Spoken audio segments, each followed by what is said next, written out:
40 برس کی عمر کے بعد حضور نے کوئی کاروبار دنیاوی نہیں کیا، یہ معلوم ہے آپ کو؟ بہت بڑے تاجر تھے، ایکسپورٹ امپورٹ کا بزنس، شام قافلہ لے کر جا رہے ہیں، وہاں سے قافلہ لے کر آ رہے ہیں، یمن قافلہ لے کر جا رہے ہیں، یمن سے واپس آ رہے ہیں، الخبر کے علاقے کے اندر لگتا تھا بہت بڑا تجارتی میلہ، وہاں جا رہے ہیں، واپس آ رہے ہیں۔ لیکن جب حکم آ گیا یا ایھا المدثر قم فانذر وربک فکبر، اے لحاف میں لپٹ کر لیٹنے والے صلی اللہ علیہ وسلم، اب کھڑے ہو جاؤ، کمر کس لو، لوگوں کو خبردار کرو کہ مرنے کے بعد دوبارہ تمہیں زندہ کیا جائے گا، پھر تم سے حساب لیا جائے گا۔ فیما کنتم، کن حالات میں زندگی گزار رہے تھے جناب آپ؟ کیا اسلام کا غلبہ تھا؟ نہیں ہے، اللہ اسلام غالب تو نہیں، تم کوشش کر رہے تھے غالب کرنے کی، سوائے شرمندگی کے اور کیا ہاتھ آئے گا؟ اللہ تعالیٰ کی حجت تو قائم ہو جائے گی۔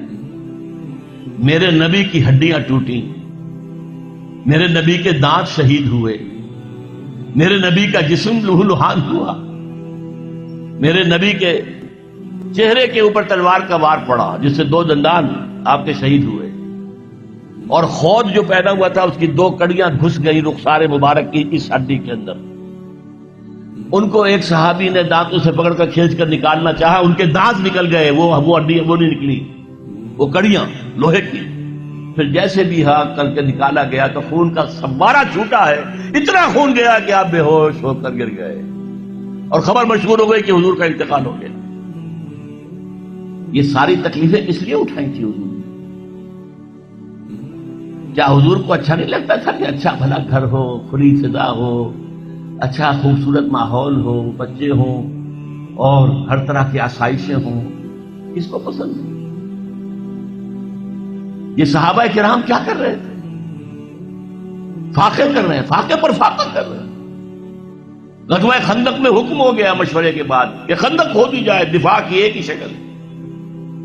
اب سردی کا موسم ہے شدید، کئی وقت کا فاقہ ہے، پیٹوں پر اپنے پتھر باندھ رکھے ہیں اپنی چادروں کے ساتھ کس کر کہ پیٹ دورا نہ ہو جائے، کمر دوری نہ ہو جائے۔ حضور کے پاس آ کر شکوہ کیا ہے، شکایت کی ہے، اللہ کے رسول اب یہ بھوک ہم سے برداشت نہیں ہو رہی، دیکھیے ہم نے اپنے پیٹوں کے اوپر اپنے کرتے اٹھا کر دکھایا، ہم نے پتھر باندھے ہوئے، آپ نے اپنا کرتا مبارک اٹھا کر دکھایا، 2 پتھر بندھے ہوئے۔ اور اس وقت پھر جب خندق کھد رہی تھی تو صحابہ کرام آواز میں آواز ملا کر کہہ رہے تھے نحن الذین بایعوا محمدا علی الجہاد ما بقینا ابدا، ہم وہ لوگ ہیں جنہوں نے محمد سے بیعت کی ہے جہاد کی صلی اللہ علیہ وسلم، فدا ہو آباؤنا و امہاتنا، اب یہ جہاد جاری رہے گا جب تک کہ ہمارے جان میں جان ہے، جب تک جسم میں زندگی ہے، یہ جہاد جاری رہے گا۔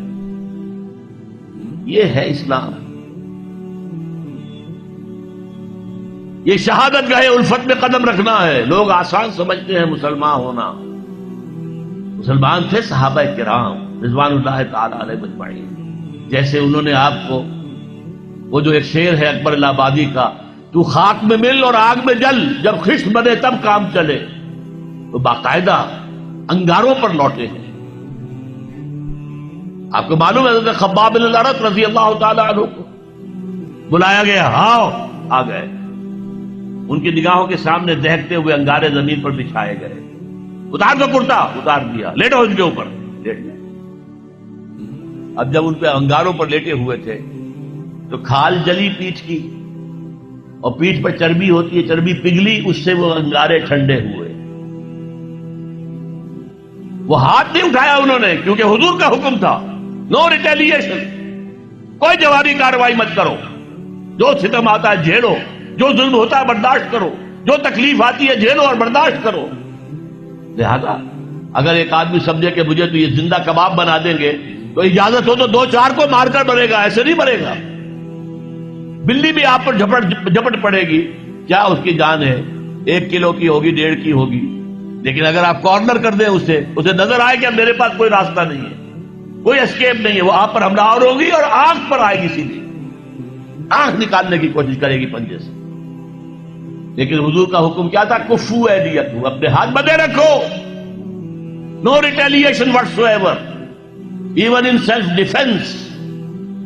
یہ ساری جد و جہد، یہ ساری محنت، محمد الرسول اللہ والذین معہ اشداء علی الکفار رحماء بینہم تراہم رکعا سجدا یبتغون فضلا من اللہ ورضوانا.